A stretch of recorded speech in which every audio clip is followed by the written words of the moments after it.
Meski angka kemiskinan di Sumatera Selatan turun, BPS mencatat persentase kemiskinan menyusut 0,36% atau 29.000 orang dalam 6 bulan terakhir. Meski demikian, sebanyak 919.000 penduduk di Sumatera Selatan masih hidup di bawah garis kemiskinan.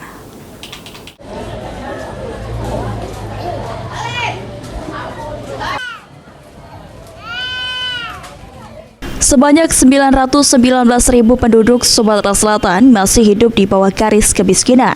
Badan Pusat Statistik Sumatera Selatan mencatat persentase kemiskinan di Sumatera Selatan mengalami penurunan lebih dari 29.000 orang atau sebesar 0,36% dari 10,51% pada September 2024 menjadi 10,15% pada Maret 2025.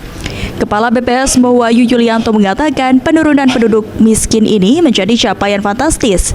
Penurunan penduduk miskin di Sumatera Selatan didorong oleh faktor dari sejumlah peristiwa pada triwulan pertama 2025. Seperti produksi gabah berlimpah, kenaikan harga pembelian pemerintah, kenaikan harga komoditas ekspor, dan sejumlah kebijakan diskon dari pemerintah. Kemiskinan di Sumatera Selatan ini sebesar 10,15%, menurun kurang lebih 0,36% dari sebelumnya ya di September yang tercatat 10,51.